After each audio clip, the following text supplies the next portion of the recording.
holiday. Oh, ring the bell, season's here, no doubt. We won't stop until we win. Or I'm gonna knock you out. We go out to compete. On the low or in a pair. I can't eat enough red meat. We fly through the air. I'm the best in this whole world. I know that is not true. Excuse me, don't you start a fight. Can you dig it? You sing too. Oh, ring the bell, we hope that you're inspired. If you want to entertain, then we'll say, yeah, fire! The holidays are truly a time to be thankful for what we have. And in the spirit of giving, we've made a donation on your behalf to the Save the Children Fund.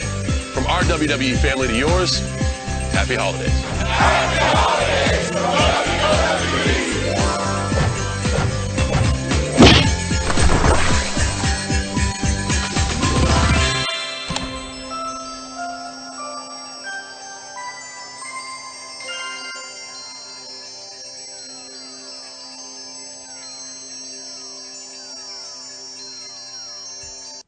Wrestling fans, are you ready? Yes! Yes! Yes! For the thousands in attendance and the millions watching around the world, let's get ready to rumble! I am the voice of the voiceless. Do I have everybody's attention now? Sorry about your damn luck. I deserve one more match. It's gonna be the end of the world as you know it. Welcome back, folks, to WrestleRant Radio with your host, with the most, the Bleacher Report featured columnist in the Tuesday Night Delight, none other than Graham Jason Matthews. Welcome back, folks, to another electric edition of WrestleRant Radio, the final episode of 2013.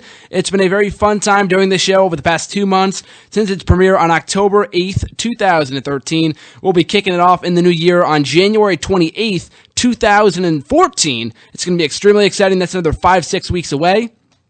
Of course, if I was here on campus, I would be doing the show, but since I'll be off on holiday break, the show will be taking a long, extended absence, and we'll be back for the second half of Season 1 in the new year, which is shaping up to be a great one, but nonetheless, I apologize for those listening live right now on Live 365 or through my website, nexterawrestling.weebly.com. We've had a massive snowstorm up here in the Northeast. I was unfortunately not able to do the show live, or unable to do the show at the exact time of 9 o'clock Eastern Time. We had some trouble getting into the radio room, had some trouble getting over here in this massive snowstorm, but being the man that I am and loving the snow up here in the Northeast, we are able to get through it, and of course, as the old slogan goes, the show must go on. It's holiday week here on WrestleRant Radio, since they won't be here next week. Our final show before the holidays, our final show of 2013. There's going to be a lot to talk about here on WrestleRant Radio tonight. We're going to be talking about WWE TLC from this past Sunday night in Houston. A lot of historic happenings happening at that pay-per-view. We're going to be talking about Monday Night Raw from this past Monday night, last night, in Dallas, Texas. Another great show. We're also going to be giving my predictions for the TNA Final Resolution pay-per-view, or the pay-per-view/TV special this upcoming Thursday night on TNA Impact on Spike TV, which is going to be absolutely electric as well. And I will also be revealing the results of my 2013 WWE TNA Year in Review Awards for 2013.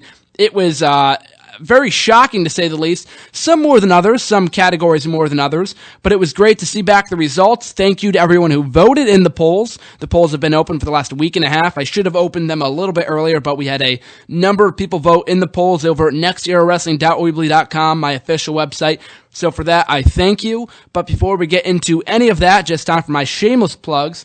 Make sure you visit, as I just promoted before, my website, nexterrawrestling.weebly.com. Over there, you can check out my reviews of Monday Night Raw, Friday Night SmackDown, TNA Impact Wrestling, and everything else in between. I've got photos up there, other blog posts, so make sure to check it out. You can also check out my blog, my podcast, which is also available on the NEW website through a link on the website. You can check out the WrestleRant podcast.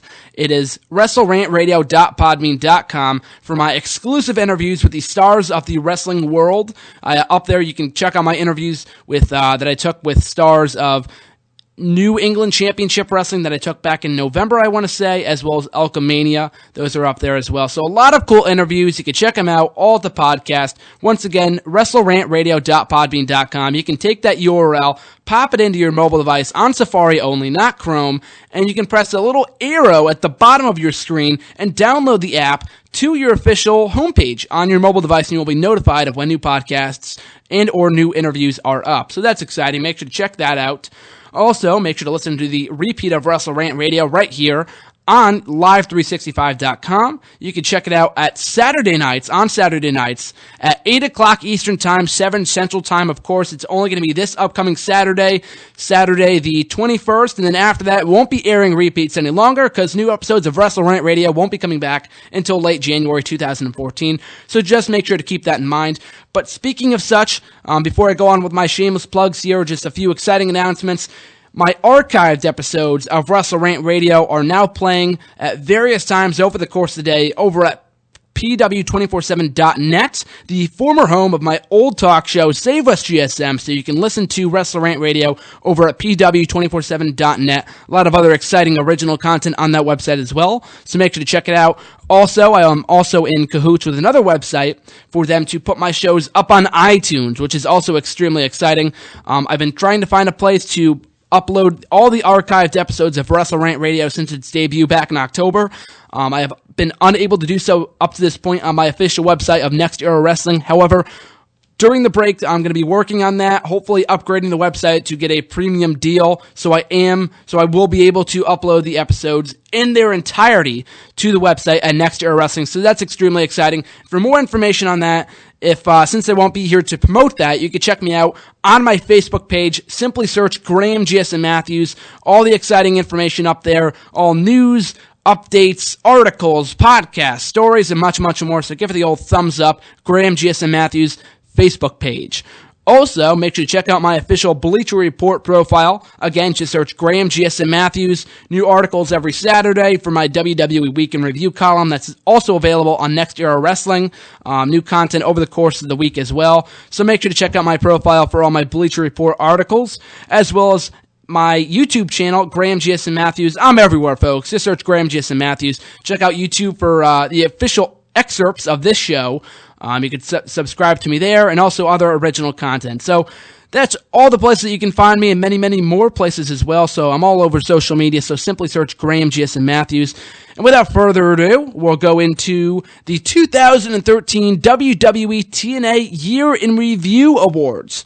Like I said, the polls opened not this past Friday, but the Friday before that. I want to say 10 days ago, so the December 6th. It was open until, that's when they started. They just closed this past a couple hours ago. I took the tallies at 6:30 Eastern Time today, here on Tuesday, December 17th, one of my favorite days of the year, because of course, for those who know me well, know that I love the day of December 17th, not only December 17th, but the 17th of every month, because it was the day that CM Punk won the WWE Championship for the first time in his career at Money in the Bank 2011. Electric moment, July of 2011. So that's why I love the 17th of every month. But I digress. Nonetheless, the WWE TNA Year in Review awards. We'll kick it off here. Once again, thanks to everyone who voted in the polls. We had a tremendous turnout, so I really do appreciate it. But here we go. The Wrestler of the Year. The nominees were CM Punk, Daniel Bryan, John Cena, Randy Orton, Bully Ray, and AJ Styles. The winner, leading by a whopping 70%, Daniel Bryan, also the WWE's Superstar of the Year, as announced last week at the Slammy Awards. The runner-up was CM Punk with 18%. Everyone else had either 3% or 0%. Surprisingly enough, nobody voted for John Cena. So I guess all these smarks took part in this poll on my website. No casual fans, no fans of Cena, which is very surprising, given how John Cena won not one, but two world championships over the course of 2013, but I guess the voters of the poll did not feel that way. Match of the year, we got John Cena versus Daniel Bryan from SummerSlam, CM Punk versus Brock Lesnar from SummerSlam, CM Punk versus The Undertaker from WrestleMania 29, John Cena versus CM Punk from the February 25th edition of Monday Night Raw, Kurt Angle versus Bobby Roode from Bound for Glory, TNA of course, and AJ Styles versus Magnus from TNA's No Surrender event in September. And the winner of the poll was CM Punk versus Brock Lesnar. Can't question that. Also, my personal favorite match of 2013. The runner-up was John Cena versus Daniel Bryan from SummerSlam with 26%. Punk versus Lesnar had 38% of the poll. Just such a great match. I just enjoyed that pay-per-view as a whole. We're going to get to the winner of the pay-per-view of the year poll, so I kind of gave it away here. But Punk versus Lesnar, it just had perfect build. The storytelling over the course of the match was just phenomenal as well. Ever since Brock Lesnar came back, everybody was waiting for Punk versus Lesnar. We finally got that match at SummerSlam, with Punk being the resilient babyface, coming up short to the next big thing, Brock Lesnar. Now the question is, will we see a rematch at WrestleMania 29? At WrestleMania 30, I should say. It remains to be seen at what time Brock Lesnar will be returning to the WWE. Normally, it's after the Royal Rumble. That's what we saw last year. The day after the Royal Rumble was when Brock Lesnar returned. So it's very possible we might see Brock Lesnar pop up on WWE programming in late January. Possibly the show the day before I come back on WrestleRant Radio. That'd be very exciting to review. But only time will tell. If they have a rematch at WrestleMania, I'm all for it. It would very much be in a very extremely exciting matchup, as they had at SummerSlam. Absolutely stole the show that night. And take nothing away from John Cena and Daniel Bryan, that was an equally great matchup. Those two had a hell of a matchup at SummerSlam this past year. Daniel Bryan emerging victorious as the new WWE champion. So props to those that voted for Punk versus Lesnar, because I very much agree. Newcomer of the year, the nominees were Big E Langston, Fandango, the Wyatt Family, The Shield, Curtis Axel, and Xavier Woods. Of course, there is no doubting this here, folks. The Shield wins it with 44% of the votes. Runner-up was Big E Langston with 18%. Very surprising that that Xavier Woods, who debuted only a month ago, got higher percentages than Curtis Axel and Fandango. The Wyatt Family also got 14%, but even still, Curtis Axel just debuted, Xavier Woods just debuted about a month ago, and he was already higher in the poll than Curtis Axel and Fandango, so I thought that was pretty funny. But even still, the Shield has made quite an impact over the course of 2013. They won the U.S. Championship. They won the WWE Tag Team titles. They've main evented a number of pay-per-views. They've knocked off the likes of John Cena, CM Punk, Sheamus, Ryback, Big Show, who else? Randy Orton, The Rock, The Undertaker, Kane, Daniel Bryan. You name them, they've knocked them off. I mean, these guys have had amazing matches over the course of 2013. And without them being in WWE, I don't know if Raw would have been as entertaining as it was. I mean, these guys have been given such great amount of time for their in-ring matches over the course of 2013. Whether it be their six-man tag team match against Daniel Bryan and the Brothers of Destruction from Raw in England this past April, or their match against Randy Orton, Daniel Bryan, and Kane from the June 3rd edition of Monday Night Raw in Hartford, Connecticut, the show that I was in attendance for, or their match last night on Monday Night Raw when the Shield took on CM Punk and the Usos, another great matchup. I mean, these matches with the Shield are just phenomenal. You would think that they've been around for only a month or two, given the fact their matches are still hot a year later. It's just absolutely surreal to me. Of course, their breakup is pending, and I understand that. I think it's a little too soon. I think there's a lot more money left in the tank for the Shield, especially with a pending dream match, a pending six-man tag team match up against the Wyatt Family at WrestleMania 30. So I hope that ends up coming to fruition. That could be a heck of a match as well. So here's hoping they don't break up before WrestleMania, because these guys have just stole the show in 2013 for sure. The comeback of the year, the nominees were Rob Van Dam, Goldust, Chris Jericho, Mark Henry, Christian, and The Rock. I kind of ran out of nominees here, so that's why I put in The Rock, Christian, Mark Henry. Jericho came back to the company. Rock was already under contract, but He hadn't wrestled the match in a while, so that's why I put him up there. Christian and Mark Henry were both out for a significant amount of time before they came back in February and June, respectively, so that's why I put them on the list. But nonetheless, the winner of the poll with 55%, Goldust, just absolutely dominating the competition. The runner-up was Rob Van Dam with 14% of the vote. Goldust has just had a tremendous year as well, despite the fact that they only came in September. This guy took Randy Orton to the limit, who was a WWE champion at the time. He's had great matches, night in and night out, since tag teaming with his brother Cody Rhodes and winning the WWE tag team titles a few months ago. Him and Cody have just been lighting up the tag team division, and the tag team division has never been as prominent as it is right now. I can't remember the last time I was invested in the tag team division as I am right now. I mean, the fact that these two have been putting on great matches on every pay-per-view, every Raw, every SmackDown is just absolutely amazing to me. These guys have just great chemistry with one another, great chemistry with their opponents, no matter whether it be Big Show and Rey Mysterio, the Real Americans, the Usos, the Shield. They just have great matches week in and week out. It's just surreal, absolutely surreal. I hope they don't break up anytime soon. I understand I want to see them too. I've discussed this on the show before. A Goldust versus Cody Rhodes matchup at WrestleMania 30. I hope that does end up coming to fruition, whether it be Rhodes versus Goldust as babyface versus babyface, or Cody as the babyface and Goldust is the one that goes heel. I'm not really sure the specifics of the matchup, but I surely hope we get that matchup at WrestleMania 30. I don't think you can hold off for another year. I don't know if the match is going to be as hot as it would be at WrestleMania 30.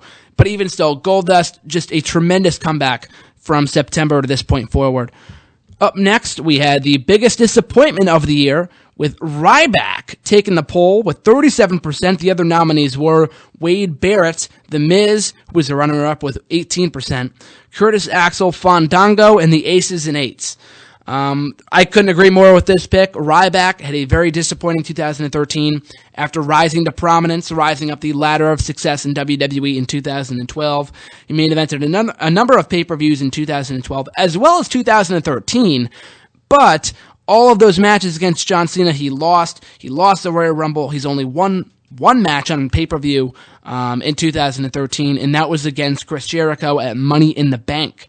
Think about that, folks, for a second. He's only won one match on pay-per-view. For a so-called big star, that is not impressive in the slightest. It's a shame, too. And this is coming from a Ryback fan. I'm a massive Ryback fan. I've yet to give up on him, despite how much people crap on him, despite how much he's been de-pushed over the last year. I will not give up on Ryback. Been a fan of his from his Skip Sheffield days to now. Will not give up on Big Hungry Ryback. That being said, though, I don't think his heel persona is working out. I think they might as well just turn him back face at this point. Just have him go back to saying, feed me more. I think it might be the best thing for him in 2014. But only time will tell. I don't really like his tag team with Axel. At least it's giving him something to do right now. But is it really all that impressive that he's tag teaming with a former IC champion? I mean, these guys don't even have Paul Heyman anymore, so there's really no point for them tag teaming. Just have him turn face or do something monumental with the guy. Just do something meaningful. Because right now, nobody couldn't care less about the guy. And I don't blame him. Up next, we had the return of the year. The nominees were Christian on the June 17th edition of Monday Night Raw, Mark Henry on the February 4th edition of Raw, Kane at the Hell in a Cell pay-per-view, Chris Jericho in the 2013 Royal Rumble matchup in January, Rey Mysterio on last month's Raw Country show, and AJ Styles in the March 14th edition of Impact Wrestling. And stealing the poll was Chris Jericho with 53%.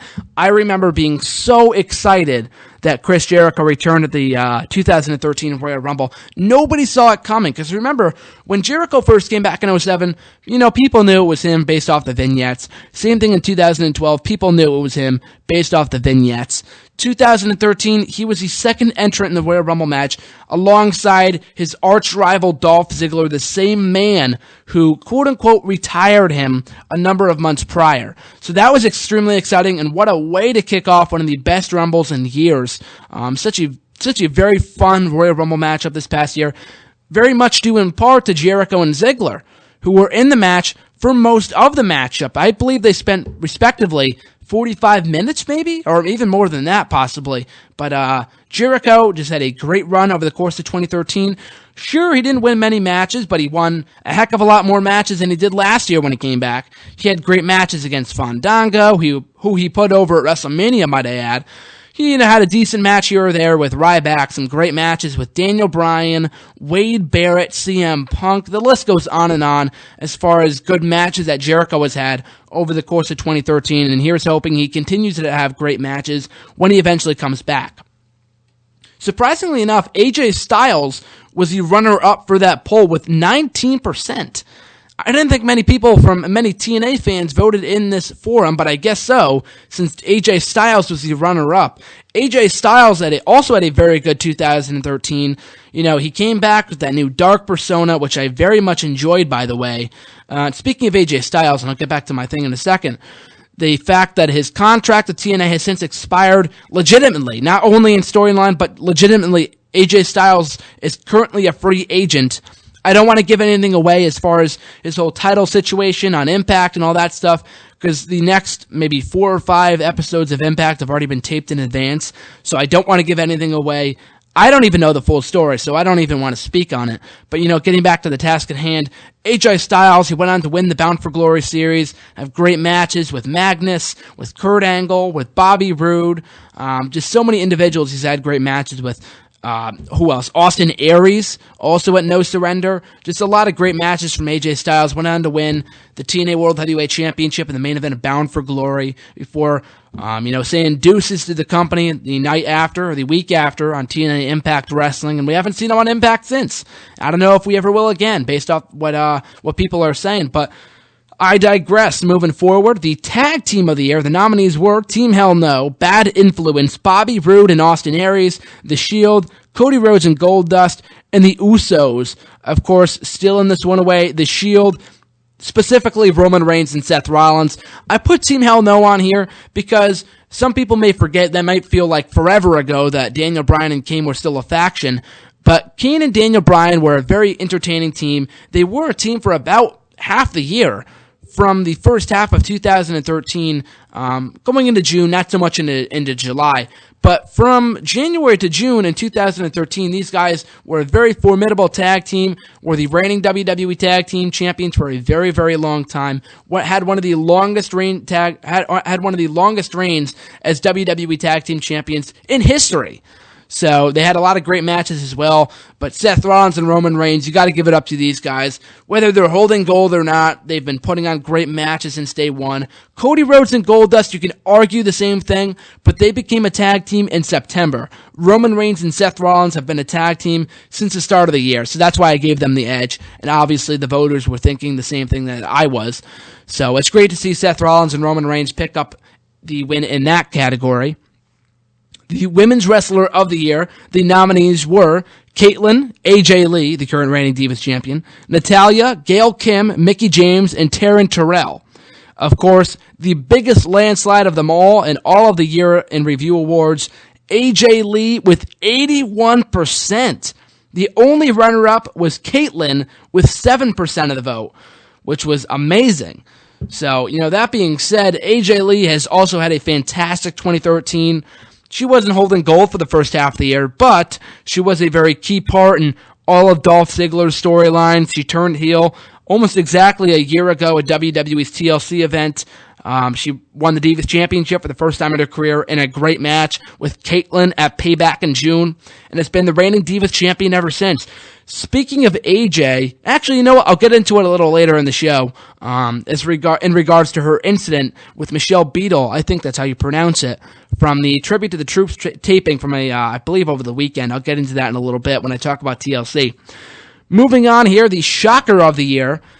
The nominees were Mark Henry turning on John Cena, Randy Orton and Triple H turning heel at SummerSlam, Dolph Ziggler capturing the World Heavyweight Championship after successfully cashing in his Money in the Bank briefcase, Paul Heyman turning on CM Punk, Chris Sabin winning the TNA World Heavyweight Championship, and Bully Ray joining the Aces and Eights back at Lockdown in March. The winner with 62% of the vote, Mark Henry, feigning his retirement and turning on John Cena. I was very disappointed that moment didn't win a Slammy last week on Raw. Just one of the best Raw moments in a very, very long time. I didn't believe going into the show that he was actually going to retire, but Mark Henry's promo won me over. I'm thinking, wow, maybe this isn't a work after all. Maybe Mark Henry really is retiring. Then out of nowhere, World's Strongest Slam to John Cena. Not only that moment, but that entire Raw was just fantastic. There's so many returns, so many great moments.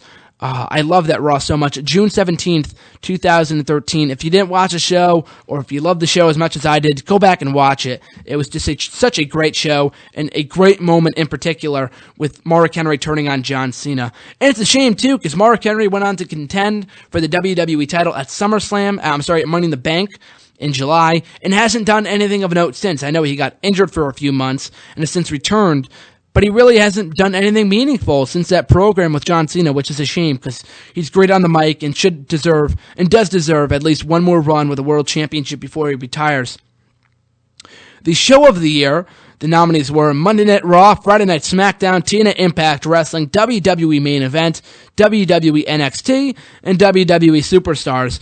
Actually, it's very funny to note that WWE Superstars and WWE Main Event got higher percentages than Impact and SmackDown, believe it or not. But the winner of the poll was Monday Night Raw with 44% of the vote. WWE NXT, a very close runner-up with 34%. NXT has been very entertaining over the course of the year. I watched it from its darkest days in 2011 and 2010, the final few months of 2010 when they were going into Season 3, Season 4, Redemption, which was atrocious. I watched the first few months of when they rebranded in June of 2012, but I had to stop watching the show. I did not have enough time in high school to be watching the show, which was unfortunate. I got back into watching it this past summer, and I've been watching every episode ever since. I'm telling you, people, if you're not watching the show on a regular basis, you're really missing out. Some of the best matches, some of the best storylines, and some of the best programming in WWE at the moment, and you have no excuse not to watch it right now because it is now free on Hulu Plus. So just search WWE NXT on Hulu Plus, and it surely should pop up. New episodes air every Wednesday, so make sure to check it out. A great show. Monday Night Raw, not really surprised it won this poll, but I would argue that NXT deserved it more, but perhaps more people watch Raw than NXT. That's a given, so maybe that's why that one ended up winning that poll. Up next, we had the Pay-Per-View of the Year award. I keep on saying reward, but I mean award. I apologize for the botch. The nominees were Extreme Rules, Payback, Money in the Bank, SummerSlam, TNA Lockdown, and TNA Slammiversary. Both Lockdown and Slammiversary received 0% of the votes. Not surprising at all, but winning with a whopping 66% of the votes. SummerSlam, no argument there. Just a spectacle of a show. We had Cena versus Daniel Bryan for the WWE title in the main event of the show. As I said before, great matchup. CM Punk versus Brock Lesnar in a no-holds-barred matchup. We had Alberto Del Rio versus Christian for the World Heavyweight Championship. Another very, very good matchup from those two.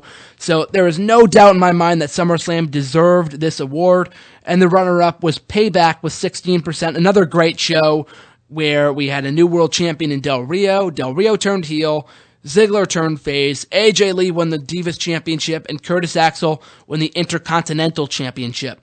So, no doubt in my mind that SummerSlam was the last great pay-per-view to date in WWE.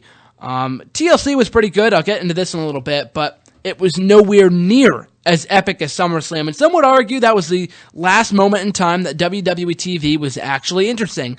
It's starting to heat up now a little bit, but I still say that the last time WWE was captivating, fun to watch, fascinating to watch every week on a weekly basis was back at SummerSlam, and after that, when they went into the fall, all excitement just died out completely.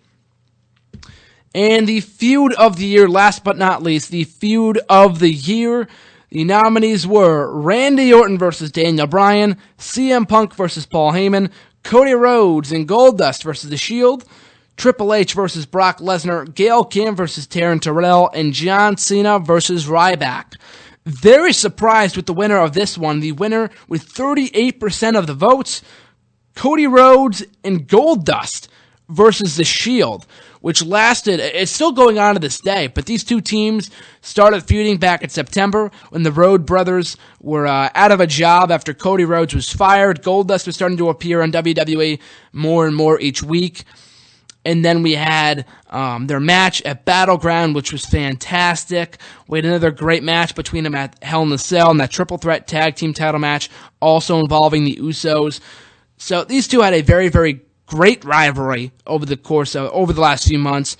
But in a very, very close second place was Punk and Heyman.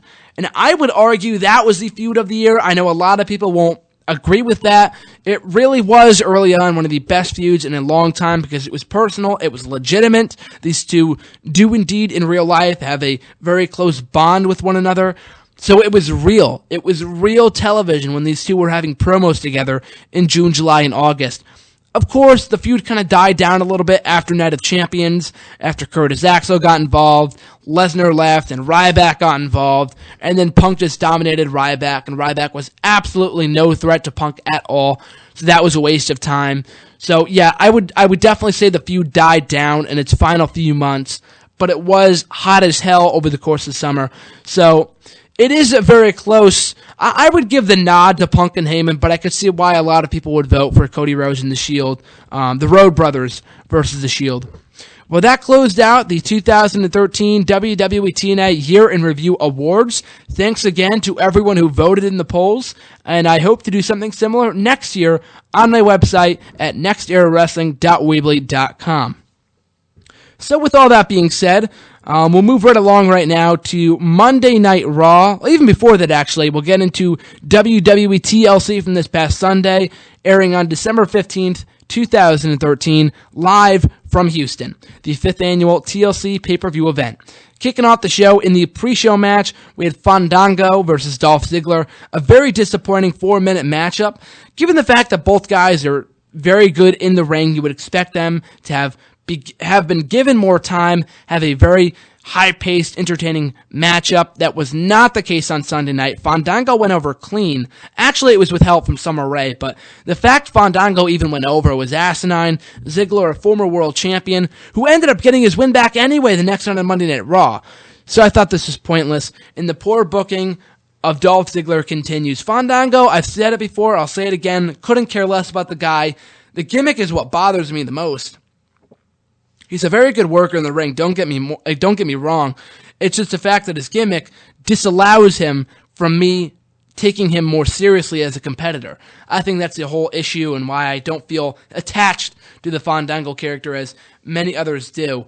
But moving right along here, kicking off the show, the actual show, we had Triple H and Stephanie McMahon come out for no apparent reason. Can't they just leave these guys in the back? I mean, they kicked off Survivor Series. They kicked off Night of Champions. When you kick off a pay-per-view with a promo, it feels more like a Raw. And that's not a good thing. The fact that Raws are 3 hours just like pay-per-views are, that doesn't help anything either. Because that makes the pay-per-views feel less special.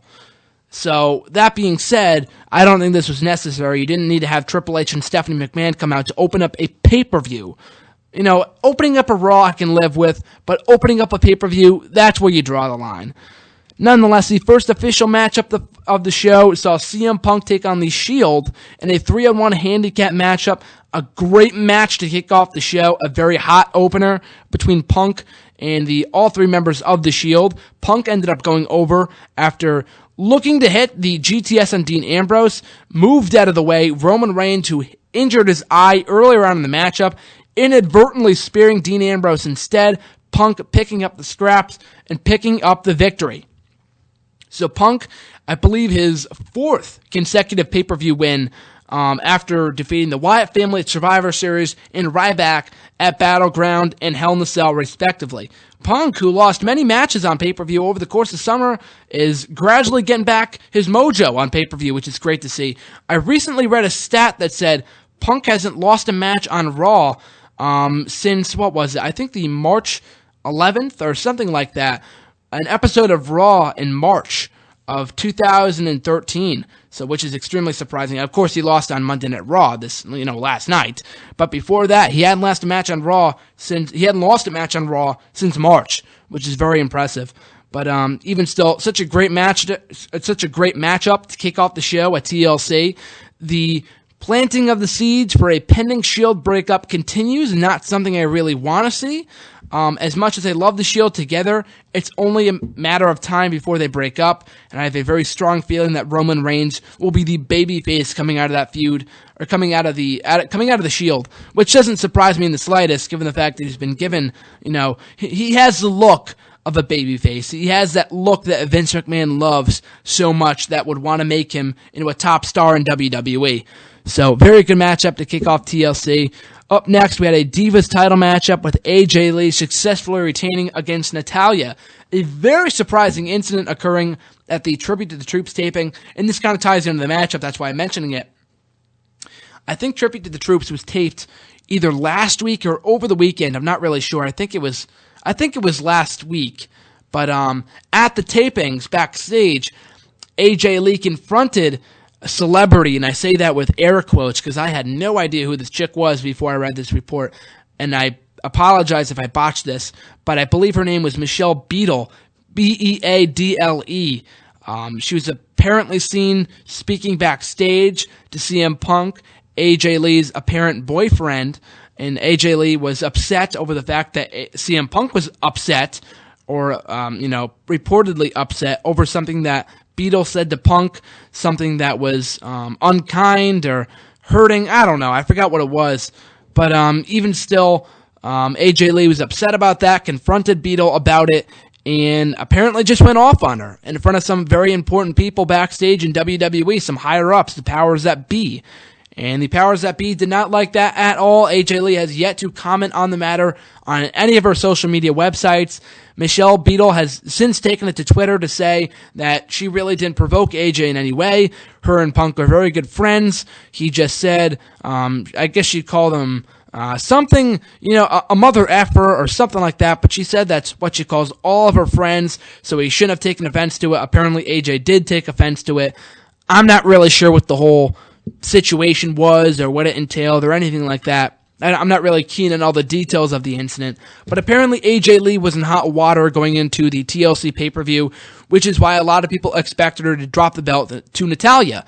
But nonetheless, AJ Lee pulled out the victory, still your Divas champion. I couldn't be happier about it because, like I said before, AJ Lee, the best Divas champion in a long, long time, if ever. She's been holding on to the title since June.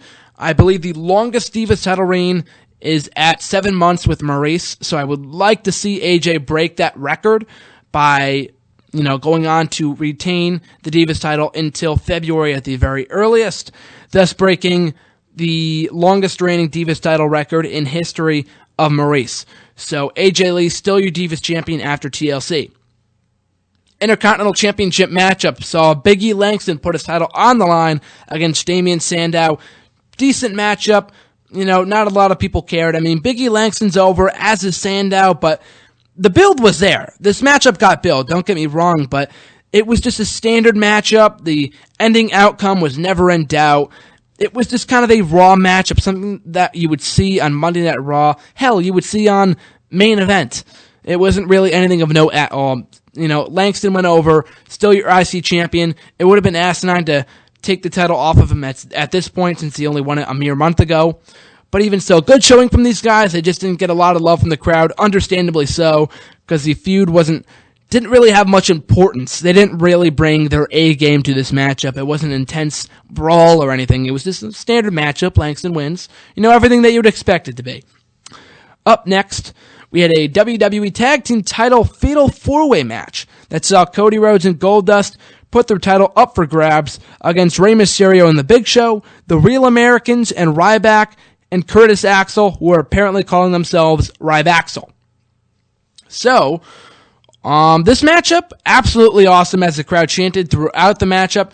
The strong streak of great matches from the Rhodes brothers continue. I'm telling you, these guys are simply incapable of having a bad match, regardless of who they work with. I was a bit disappointed that the Real Americans were taken out earlier on in the matchup, but it proved to work to the match's advantage, because Big Show and Rey Mysterio, very much worked well with the Rhodes brothers.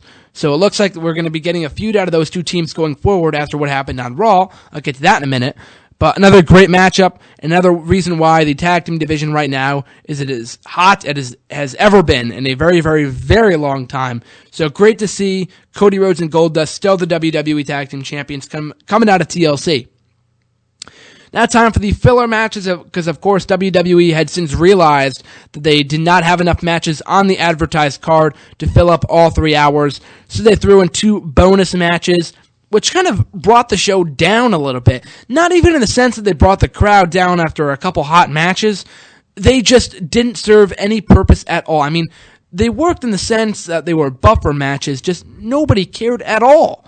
It was just asinine matches, but we had R-Truth versus Brodus Clay, a forgettable matchup. R-Truth went over. The only real thing of note here that is worth mentioning is the fact that Brodus Clay finally ditched Tons of Funk after Tensai and the Funkadactyls walked out on Brodus Clay during the matchup and calling himself a quote-unquote main event playa. Not player, playa, as Brodus Clay would say. They teamed together the next night on Raw anyway for some odd reason. But, despite that, Brodus Clay's heel turn is pretty much officialized at this point in time. Up next, we had Kingston versus Miz, atrocious matchup. It was no disqualification. They didn't use any weapons at all. The only reason why the stipulation was significant was so Miz could use the top turnbuckle, which ended up backfiring, and Kingston picked up the victory. I still don't care about this feud, despite the fact that I'm a huge Miz fit. We had the Wyatt Family taking on Daniel Bryan in a 3-on-1 handicap match. The Wyatt Family emerged victorious there. Not as electric as the first handicap matchup, but just such stellar storytelling throughout the matchup, with Bryan going against all odds against the Wyatt Family, putting up his best effort, and despite that, the Wyatt Family emerged victorious. A very good win for the Wyatt Family after they had been coming up short in recent weeks. They needed the win more than Daniel Bryan did, so a great matchup from a storyline-telling standpoint. And in the main event, we had a TLC matchup to determine the inaugural WWE World Heavyweight Champion. Yes, that is what they're calling it now, with Randy Orton, the former WWE champion, taking on the former World Heavyweight Champion, John Cena. These two, despite the fact their feuds haven't always been all that exciting since 2007, their matches are always entertaining. They've had good Hell in a Cell matches, no disqualification matches, table matches, Iron Man matches, you name it, they've fought in it, I Quit matches. And this was, no doubt, without an exception, a very, very good matchup. From Orton and Cena, they had a lot of cool spots. The spot at the end was Cena. He was supposed to go through the table. They messed that botch up a little bit. Cena, they covered for it well, the commentators did, by saying that Cena hit his head on the table. So I guess that worked to an extent. It would have been cooler if Cena actually went through the table. But another strong matchup between John Cena and Randy Orton. Randy Orton ended up going over clean to become the WWE World Heavyweight Champion. We also had the televised return of Mr. McMahon on this show, who didn't appear on Raw, by the way, only Hell in a Cell, only TLC, I should say, and congratulated, along with the rest of the Authority, Randy Orton after the match on his victory. Nothing of note happening after the matchup except for a brief celebration, so that was a bit of a letdown, but aside from that, I commend WWE for going with a clean finish on the show after screwing their fans out of a clean finish at Night of Champions, Battleground, Hell in a Cell, and Survivor Series. So we got a very good matchup out of Cena and Orton to close the show. Overall, I thought it was a very, very good show. Actually, you know what I would say? It was a good show. It wasn't great. It wasn't terrible. And it was only good in the sense that we got a clean finish in the main event. Yes, people, that is what it's come down to. Determining deeming a show good or bad based on if the main event ended clean or if it didn't. That's what it's come down to with WWE nowadays. It's a shame, but you got to do what you got to do.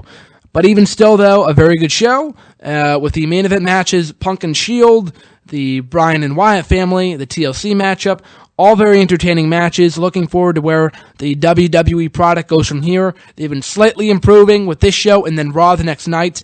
So I would hope that they keep on going in this direction. Some people might lose hope with next week's show, the 23rd of Raw, the 23rd episode of Raw in December, is going to be holiday themed, but it was last year too, so, no worries there. Same thing with what was it? Same thing with the next week. The week after, I think it's going to be the New Year's edition of Raw, too, on December 30th. So I wouldn't be surprised if they phoned it in that night, too. So even still, I like where WWE's going. Still not all that captivated by everything they're doing at the moment. But they are slowly taking baby steps for making up for all the bad decisions they took, for all the bad decisions they made over the last few months.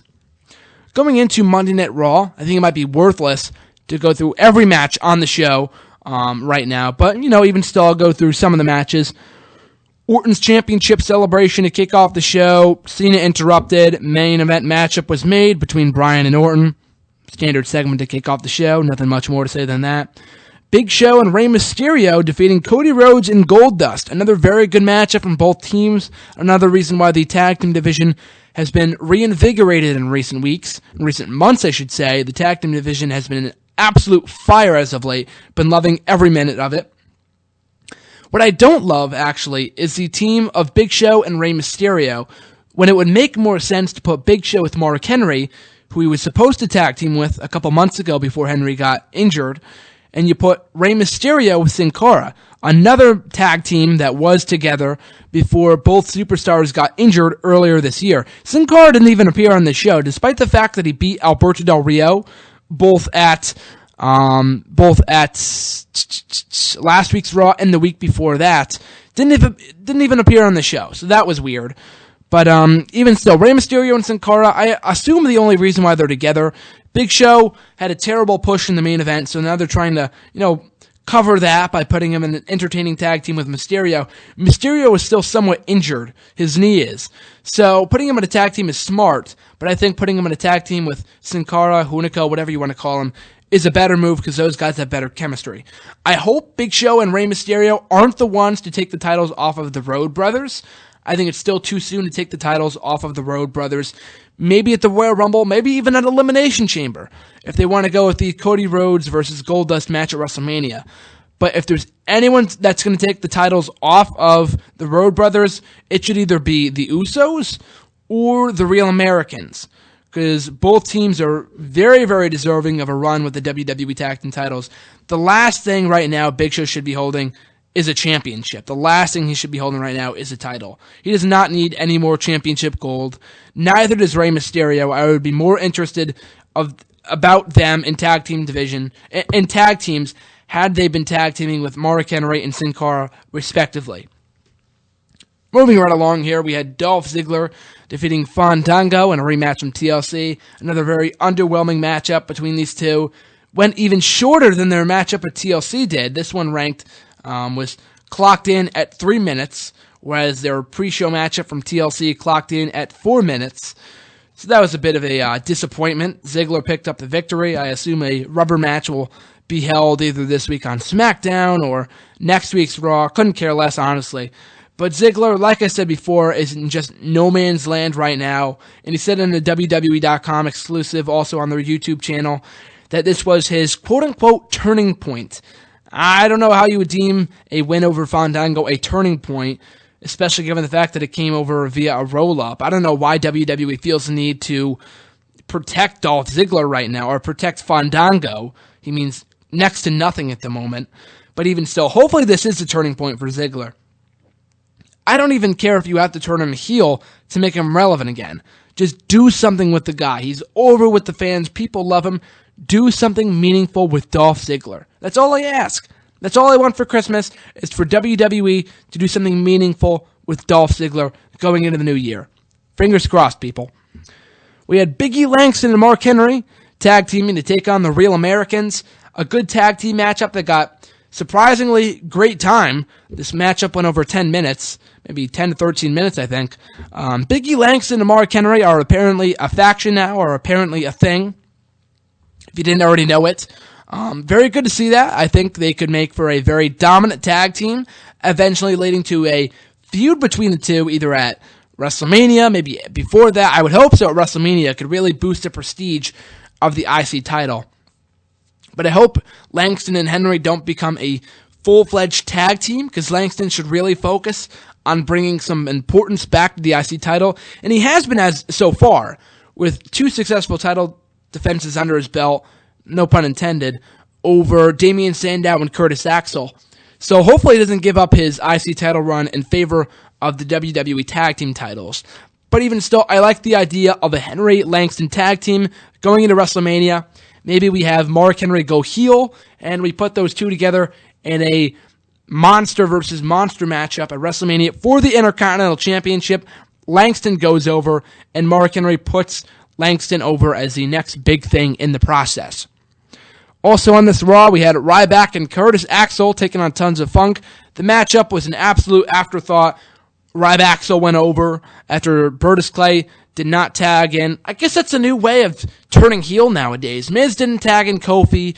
Brodus Clay didn't tag in Tensai. So I guess if you want to turn heel nowadays, this is the way you do it.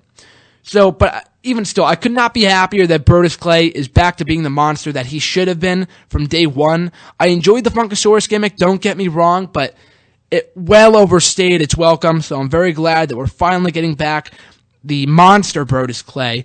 But any heat that he got from beating up Tensai was quickly taken care of, was quickly removed, was quickly disappeared after he was taken out by Xavier Woods and R-Truth.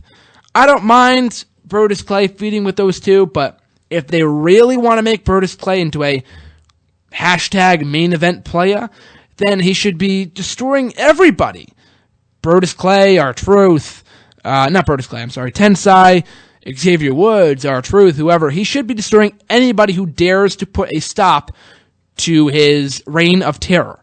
Not, backing off. I don't want to see a whiny Brodus Clay. I want to see a monster Brodus Clay. So here's hoping we do.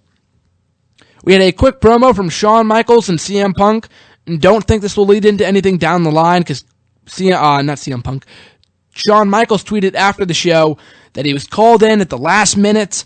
He was just called in because I guess they were in Texas anyway. They were in Dallas, so they were near Shawn Michaels' hometown of San Antonio, so I guess they want to follow it up from the Slammy Awards ending from last week. So I don't think this is leading to anything for those getting your hopes up. I would love to see this lead to a matchup, but not really, because I really think that Shawn Michaels should stay retired. But, it could always lead to something like a Shawn Michaels in the corner of Triple H versus CM Punk matchup at WrestleMania. I'd be all for that. So here's hoping we get something, of that fashion, in that fashion at WrestleMania, which could be great. But the next subsequent matchup, we saw The Shield take on CM Punk and the Usos, another high-paced matchup. The Shield went over, getting their win back from TLC, so good booking there. Also, we had AJ Lee, Tamina Snuka, and Alicia Fox defeating the trio of Natalya and the Bella Twins. The only thing worth mentioning from this matchup was the scintillating super kick that Tamina Snuka delivered on Nikki Bella. What a super kick was that, people? I mean, if you were watching, you would know what I mean. What a beautiful super kick. Shawn Michaels was smiling from ear to ear backstage. Wow, what a super kick. If you didn't see it, go back and watch it. Just great stuff. But I'm glad to see that AJ Lee did not get pinned in tag team action for once. I don't know who her next opponent will be, nor do I really care, but hopefully they either bring back Mickie James or they call up some new, women from the NXT developmental territory, because she's pretty much beaten everybody at this point. After beating Natalya, I don't know if that feud's going to continue, but AJ Lee on top of the world right now. And in the main event, we had Daniel Bryan versus Randy Orton, which was initially billed as a title match, but as the show went on, it wasn't, so it kind of confused viewers there. But even still, an excellent matchup from Orton and Bryan. I said this before, but the recent string of matches from Orton and Bryan were slightly underwhelming. Their matches at Night of Champions, Battleground, and Hell in a Cell were all good, but they weren't great. I'll say that much. Their last great matchup came on the June 24th edition of Monday Night Raw this past year, that no disqualification match. So I guess they must work better in the main event of Raw as opposed to pay-per-views. I guess we just got to keep that in mind going forward. But such a great matchup between Orton and Bryan on the show. Bryan, glad to see him back in the main event picture. I don't know if it's just for one night or if they're signaling him to winning the Royal Rumble or putting him back in the title chase. I'm not really sure right now. But I really like the finish with Orton going over, or Orton losing via disqualification after utilizing the low blow on Daniel Bryan. Daniel Bryan should not have taken another loss to Randy Orton, nor should have Randy Orton lost. the night after winning the Undisputed Championship. So it was a lose-lose situation in terms of a clean finish, but they went with the right finish as far as Orton getting the disqualification loss, so it put heat on him in the process, so good booking there. And Cena came out to make the save, only to eat an RKO at the hands of Randy Orton. So right now, the big question is, what matchup for the WWE Championship, the WWE World Heavyweight Championship, will we see at the Royal Rumble?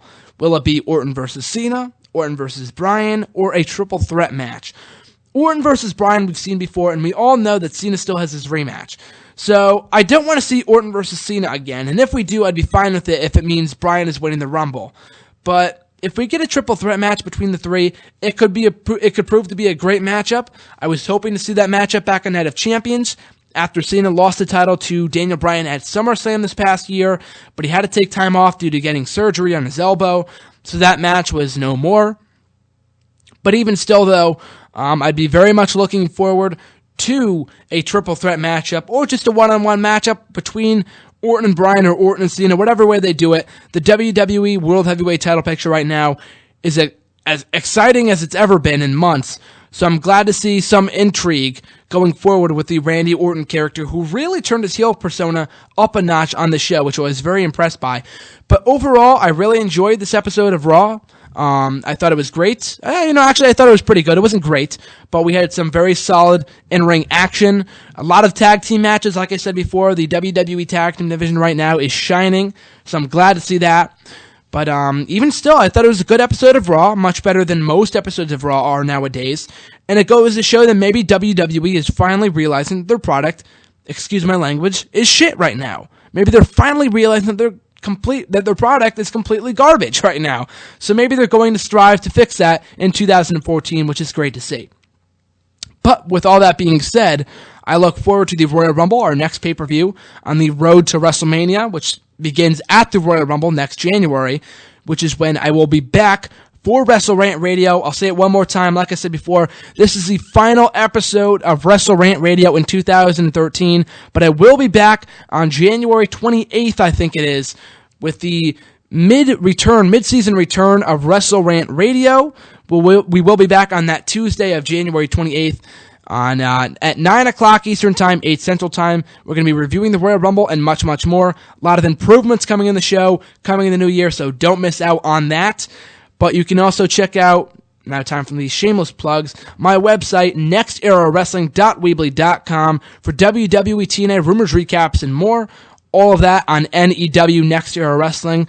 Check out all of my interviews with the stars of the wrestling world at WrestleRantRadio.podbean.com. You can download the official app using that same URL on your mobile device in Safari, not Chrome, and press the little arrow on the bottom of your screen to get the official app on your home screen on your mobile device. You'll be notified of when new podcasts are up.